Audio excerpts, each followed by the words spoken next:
After many years, the world's most famous airplane mystery might finally be solved. Malaysia Airlines Flight MH370, which disappeared in 2014 with 239 people on board, has avoided every search until now.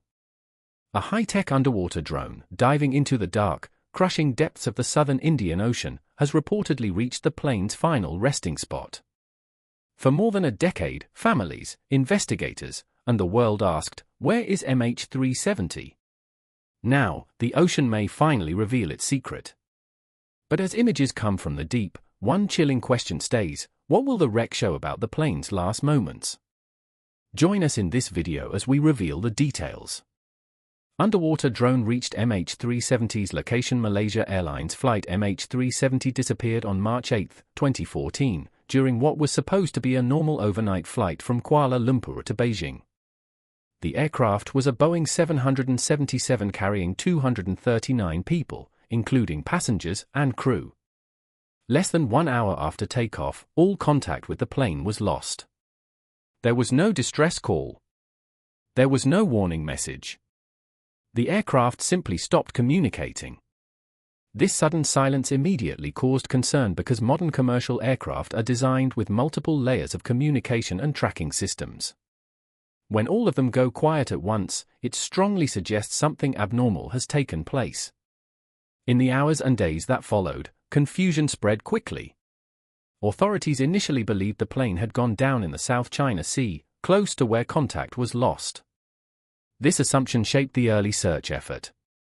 Ships and aircraft were sent to scan the surface of the water, looking for debris, oil slicks, or any sign of a crash. However, nothing connected to the aircraft was found. As time passed, it became clear that the disappearance was not simple and not localized. The absence of wreckage raised serious questions and forced investigators to reconsider their assumptions. As more data was reviewed, it became evident that flight MH370 had not crashed immediately after losing contact. Satellite communication records indicated that the aircraft remained airborne for several hours after it vanished from civilian radar. This discovery transformed the investigation entirely. It meant the plane had traveled far beyond the original search area, into one of the most remote parts of the planet. The focus shifted to the southern Indian Ocean, an area known for extreme depths, rough conditions, and limited mapping. The official search effort that followed became the largest aviation search in history. Multiple countries worked together, contributing ships, aircraft, satellites, and technical expertise. Australia took on a leading role in coordinating the underwater search. Over time, the operation expanded to cover approximately 120,000 square kilometers of ocean floor. This was an enormous area, larger than many countries. Advanced sonar systems and autonomous underwater vehicles were used to scan the seabed at depths reaching 4 kilometers. The operation lasted several years and cost more than $150 million. Despite the scale and cost of the effort, the official search failed to locate the main wreckage of the aircraft. Crews mapped underwater mountains, deep trenches, and vast empty plains of sediment, but no sign of flight MH370 was found. In 2017, with no new leads and no additional data to guide further searching, authorities made the decision to suspend operations. This decision was deeply painful for the families of those on board, many of whom felt the search had ended without real closure. While the main wreckage remained missing, physical evidence did eventually begin to appear. Starting in 2015, pieces of aircraft debris were found washed up on shorelines across the Indian Ocean. One of the most important discoveries was a wing component known as a flaperon, found on Réunion Island. Experts confirmed through serial numbers and manufacturing records that it belonged to flight MH370. Over the following years, more than 30 additional pieces were recovered from locations such as Madagascar, Mozambique, and South Africa. These debris finds confirmed that the aircraft had indeed crashed into the ocean. However, they also created new questions. The wide spread of debris suggested long-term movement by ocean currents, but it also raised doubts about the accuracy of the original crash location models. If debris could travel so far, then it was possible that the aircraft itself was not where investigators had been searching. This growing gap between evidence and assumptions kept the mystery alive. In July 2018, Malaysian authorities released their final official report on the disappearance. The document was extensive and detailed, but its conclusions were limited. Investigators stated that there was no evidence of mechanical failure and no proof of sabotage or terrorism. Pilot involvement was examined but not confirmed.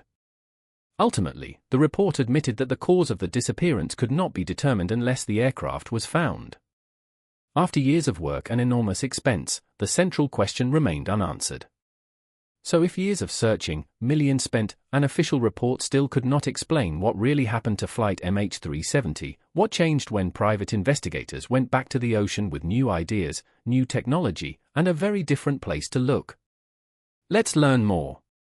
Renewed search claims, unusual findings, and questions that remain interest in Flight MH370 continued for many years after the official search was halted. The available data, such as satellite communications, aircraft performance data, and ocean drift patterns, were still being checked by independent researchers. New models that questioned assumptions surfaced throughout time. According to these models, the jet might have crashed in a different part of the Indian Ocean than was previously studied. This reanalysis served as the basis for a new private search plan. A fresh mission with new underwater technologies was launched in 2024 by a privately funded expedition. Unlike former searches, the autonomous underwater vehicles used in this endeavor were more advanced. They could scan larger regions, work at deeper depths, and take better pictures of the seafloor. The crew focused on a former unexplored area to the west of the initial search zones. The drones eventually found a sizable debris field at a depth of about 3,800 meters, according to reports from this mission. According to reports, the images showed fuselage pieces, wing parts, seats, and personal possessions scattered around the ocean floor. It was claimed that some of the markings on the debris matched those of Flight MH370. The team came to the conclusion that they had found the primary wreckage site of the missing aircraft based on these data. The apparent state of the wreckage was what set these finds apart. The damage patterns, according to analysts analyzing the video, were different from those usually observed in high-speed collisions. Some portions appeared to have split along structural joints rather than being forcefully pulled apart. According to reports, the landing gear was discovered in a deployed position, unusual for an aircraft that crashes after its fuel runs out. These facts raised the prospect that the plane might have been under control when it went down. Instead of a spontaneous, uncontrollable crash, a controlled ditching attempt would be implied if the plane had been purposefully directed into the ocean. In this case, the pilot would have survived and continued to fly the airplane until the bitter end. The disappearance of the aircraft's black boxes was another vital issue brought up by the published results. The flight data recorder and the cockpit voice recorder are typically the most resilient parts of a downed aircraft since they are made to withstand harsh environments. Difficult questions were raised by their apparent absence from the debris field. It was unclear if they had been completely removed, buried in sediment, or transported away by currents. Images from the cargo compartment purportedly revealed irregularities in addition to the missing recordings. There were no contents in one container, which looked to have been opened from the inside. While the official cargo manifest listed standard commercial items, the nature of this particular container was not fully explained. This detail added another layer of uncertainty to an already complex situation. Despite the significance of these claims, many questions remain unanswered. The reported discoveries have not yet been independently verified or formally confirmed by government authorities. Even if the wreckage location is validated, it may still take years to fully analyze the site and recover critical components. What remains unclear is why the aircraft followed its unusual route and what motivated the actions taken during its final hours. In the end, the disappearance of Flight MH370 continues to resist simple explanations. The available information points toward deliberate actions rather than random failure, yet no clear motive has been established. If the plane stayed in the air for hours, changed course on purpose, and vanished without a word, how did investigators use silent signals and deep-sea technology to follow its final path into the ocean's darkest depths?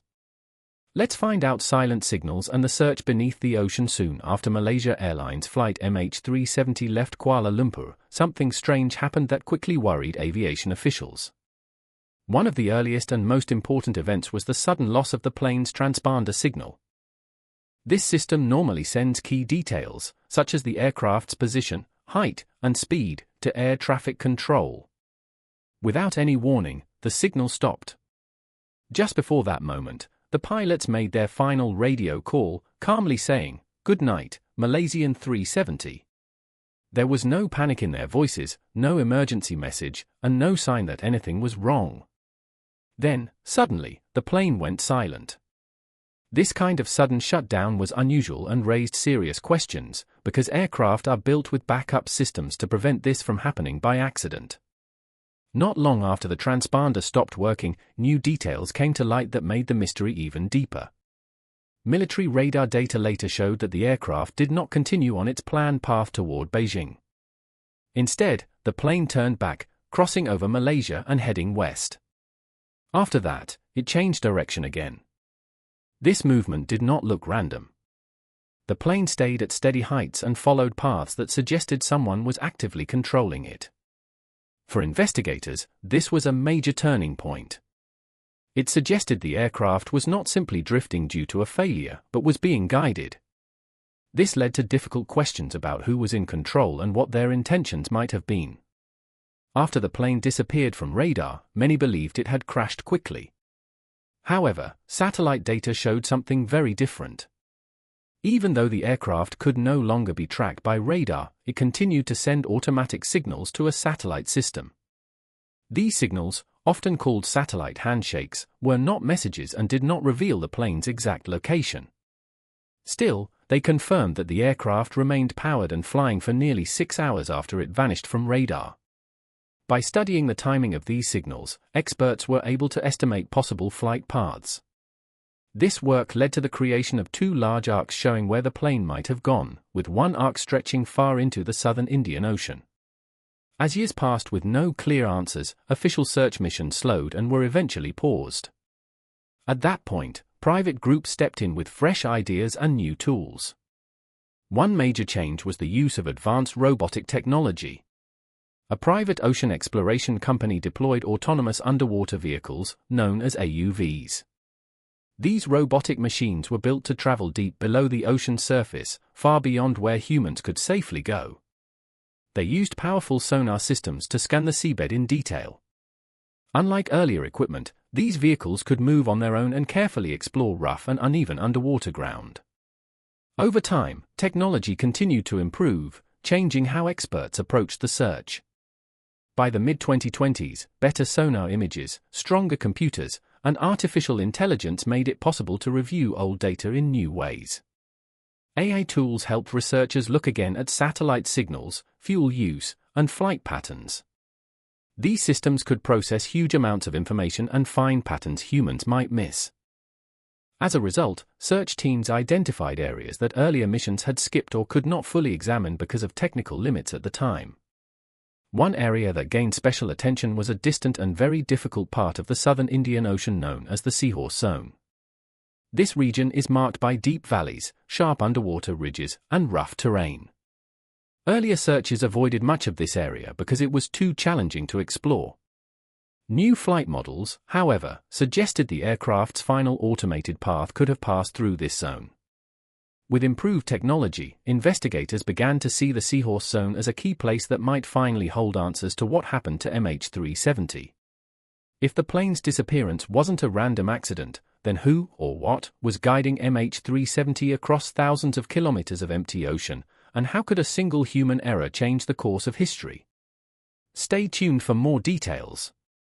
Expert insight and the renewed hunt for MH370 in the long and tragic story of Malaysia Airlines Flight MH370, a key breakthrough in understanding the disappearance came from an experienced aviation engineer named Ismail Hamad.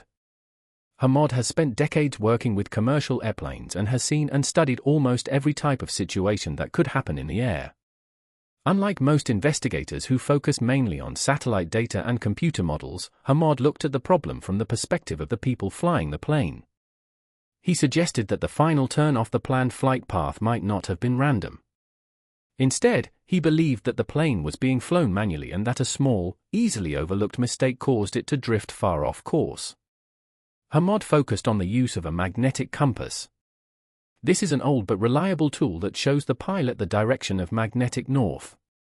On modern planes, autopilot systems automatically adjust for differences between true north, which is the top of the globe, and magnetic north, which shifts slightly depending on location. But if someone is flying manually using only a magnetic compass, they can slowly drift off course without noticing. Over a flight lasting thousands of kilometers, even a small error in direction can grow into a major deviation. Hamad believes this is what happened to MH370. Whoever was in control of the plane, whether it was the pilot or someone else, may have unknowingly guided it along a path far different from what everyone expected. Hamad didn't stop with theory. He calculated how this compass drift would play out over the long flight and compared it to fuel data. His calculation suggested that the plane would not have ended up in the deep, mountainous seabed areas that previous searches had focused on.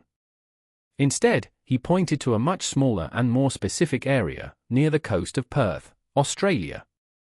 This area is relatively shallow compared to the southern Indian Ocean zones previously scoured by search teams. If his theory is correct, the plane could have landed on the water in a more controlled manner, rather than crashing violently. Hamad also examined the debris that had washed up on distant shores over the years. These pieces of the plane, including wing fragments and parts of the fuselage, showed little corrosion and no scorch marks or signs of a high-speed explosion. For an experienced engineer, this was significant. It suggested that the plane may have hit the water gently, or at least more slowly than previously assumed, which would allow debris to remain closer together and more likely to stay intact. This insight aligned with his theory that the plane had flown a long distance and then made a controlled ditching, rather than breaking apart violently in midair. Armed with Hamad's analysis, the Malaysian government and the private company Ocean Infinity launched a new search in early 2025. Ocean Infinity specializes in deep-sea exploration and uses cutting-edge technology. Their approach was different from previous efforts. Instead of towing sonar equipment slowly behind a ship, they deployed autonomous underwater vehicles, or AUVs. These are intelligent robotic submarines that can move freely across the ocean floor. They carry advanced sonar and imaging systems that can map the seabed in high detail, distinguishing man-made objects from natural rocks, even if they are buried under sediment. The renewed search area was carefully chosen, incorporating all previous information, including satellite data, ocean current models, drift analysis of debris, and Hamad's compass drift theory. The mission was carried out on a no-find, no-fee basis, meaning the company would only get paid if the wreckage was located. This arrangement put enormous pressure on the team but also ensured a strong incentive to succeed. The AUVs could operate continuously, mapping the ocean floor with precision, navigating dangerous underwater terrain, and covering areas previously inaccessible to older equipment. Despite the advanced technology and refined search area, the human element of the story remains central. Families of the 239 passengers and crew continue to live with uncertainty. Grace Nathan, whose mother was aboard MH370, described the emotional strain of the searches. Each new search brings a mix of hope and fear, relief and dread. Late Jaquita Gonzalez, whose husband was a crew member, explained that the pain of not knowing what happened is ongoing and uniquely agonizing. These personal experiences remind the world that this tragedy is more than a technical or scientific puzzle, it is a human disaster with deep emotional consequences. The 2025 search, informed by expert engineering insight and advanced technology, represents the most precise attempt yet to locate MH370. It combines decades of experience, intelligent robotics, careful analysis of debris, and innovative human theory. Beyond the machinery and computer models, it is a mission driven by the hope of finally answering the question that has haunted families and the world for over a decade: what really happened to Flight MH370? What really happened on the night Malaysia Airlines Flight MH370 vanished, and why has its disappearance baffled the world for over a decade? Let's delve deeper. The vanishing of Malaysia Airlines Flight MH370, a decade-long mystery. From Kuala Lumpur International Airport, Malaysia Airlines Flight MH370 departed for Beijing. Captain Zari Ahmed Shah oversaw the flight, with help from First Officer Farik Abdul Hamid.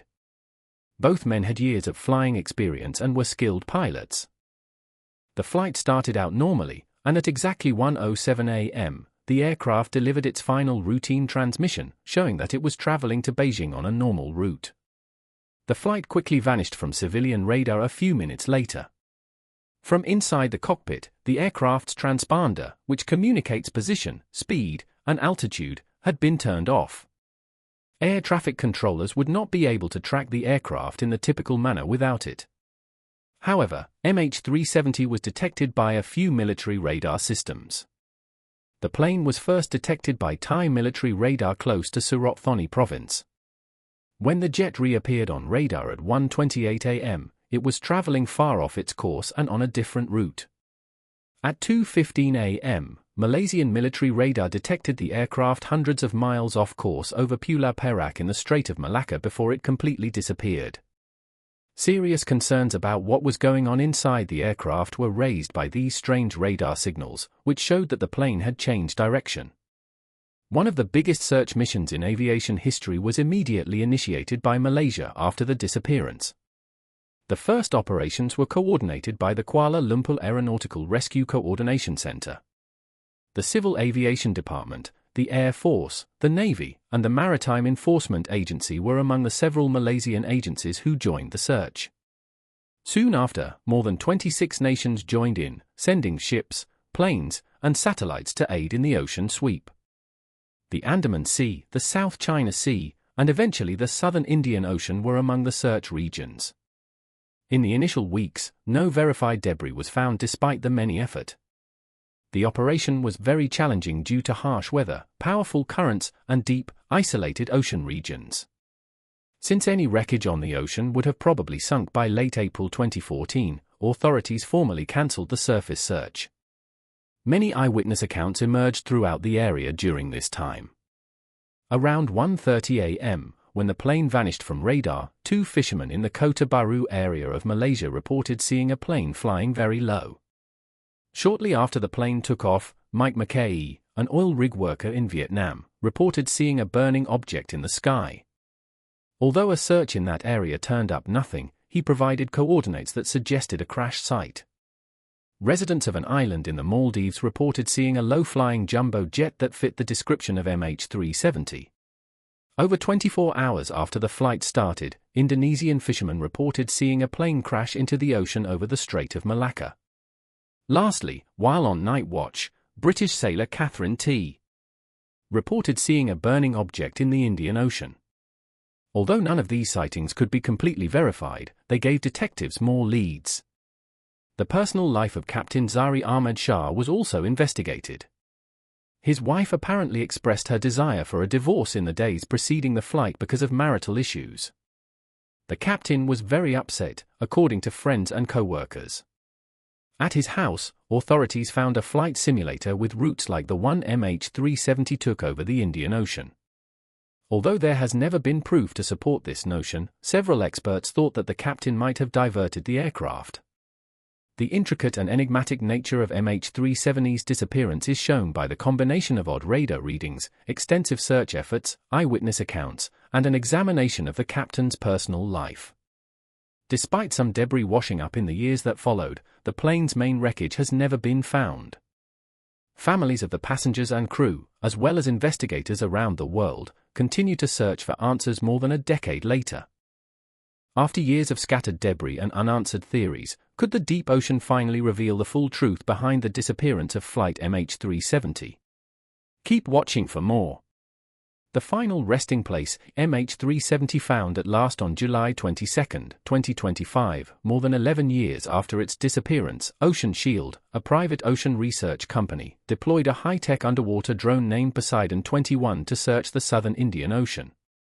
At a depth of over 4,700 meters, the drone spotted an unusual metallic shape partly buried in the ocean floor. After scanning and analyzing the object, experts confirmed it matched the missing Malaysian Airlines Flight MH370. Key features, including the tail number and the airline's markings, were visible, and the wreckage included a broken fuselage, landing gear, and parts of the cabin. This marked the first visual confirmation of the plane's resting place. Examination of the crash site gave important clues about the plane's final moments. The flap's position suggested that the aircraft descended in a controlled way rather than free-falling, indicating that someone may have been at the controls until it hit the water. In the cockpit, investigators found evidence of deliberate actions. Circuit breakers had been pulled, and the communication systems were intentionally turned off. Experts believe this points to a purposeful act from inside the cockpit, though the exact reason remains unclear. Recovery of the black boxes is necessary to fully understand the motive and the final events. A multinational team of aviation experts, including members of the original ATSB investigation, verified the drone's findings. Following confirmation, recovery operations began to retrieve the flight data recorders, any human remains, and DNA samples. The operation also aimed to document the wreckage carefully and gather evidence that could explain why the flight went off course and why it ended in the southern Indian Ocean. The discovery had a major emotional impact on the families of the passengers and crew. While the confirmation provided long-awaited closure regarding the plane's location, it also confirmed the tragic death of all 239 people on board. Governments and experts worldwide pledged support for recovery and investigation efforts. The discovery also highlighted the role of new technology, including deep-sea drones and advanced sonar, in solving long-standing mysteries. The finding of MH370 transformed it from an enduring mystery into a documented event. While many questions remain about the pilot's actions and the flight's course, the wreckage provides a foundation for understanding what happened. The site serves as a reminder of both the human need for answers and the persistence of scientists and investigators. Through innovation and careful investigation, the truth about Flight MH370 has finally come to light, ending over a decade of uncertainty. After years of searching the skies and seas with little to show, how could the latest technology finally lead investigators to the hidden resting place of MH370? Let's take a closer look. Hunting the deep. How technology finally found MH370. Underwater Infinity, a private underwater exploration company, made progress in the loss of Malaysia Airlines Flight MH370 after years of fruitless searches. They made advantage of cutting-edge deep-sea technologies that could reach places that earlier searches were unable to. Autonomous underwater vehicles, AUVs, capable of diving up to 6,000 meters were launched by Ocean Infinity. Neither wires nor direct human control were needed for these AUVs. They used sub-bottom profilers, multibeam sonar, synthetic aperture sonar, and high-resolution sonar to study the ocean floor. Each robot gathered lots of data, which artificial intelligence was then used to analyze. The AI helped in locating odd things or shapes that might be man-made rather than naturally occurring seabed formations. Independent researchers used weak signal propagation reporter, WSPR, technology to create a new way for tracking the plane's trajectory at the same time. Researchers found that WSPR might detect minute disruptions generated by airplanes in flight, although it was first used to examine amateur radio signals. To check the most likely location of the plane crash, they integrated this data with satellite signals, models of ocean currents, and patterns of debris drift. This approach identified the Seahorse Zone, a remote region of the southern Indian Ocean that had not been found in earlier searches. Previous missions were unable to find the plane because the site was very deep and challenging to search. In 2024 and 2025, Ocean Infinity conducted a targeted search using the WSPR-guided coordinates. Their AUVs used AI to guide them as they thoroughly scanned the seafloor, highlighting areas of interest. Sonar scans from May 2025 showed shapes resembling a Boeing 777. The first item was partially covered in silt and appeared to be a wing. Nearby, more pieces were found, including a portion of the fuselage and a segment that resembled the tail. Debris was strewn all over the seabed, indicating that the plane struck the water at a great speed. To prove the find, experts planned more research using cameras, chemical tests, and comparison with MH370's blueprints. Plans for recovery were used right away. Robotic arms and special deep-sea submersibles were ready to gently recover the wreckage. The flight data recorder and cockpit voice recorder, which may disclose the aircraft's speed, altitude, engine settings, and cockpit communications, were of utmost significance. The recovery was very hard due to the depth, underwater currents, and extended submersion. Experts warned that the black boxes might be damaged or hard to decipher even if they were found. Despite these findings, there are still a lot of unanswered questions. The investigation continues, combining human effort and technology to solve one of aviation's greatest mysteries.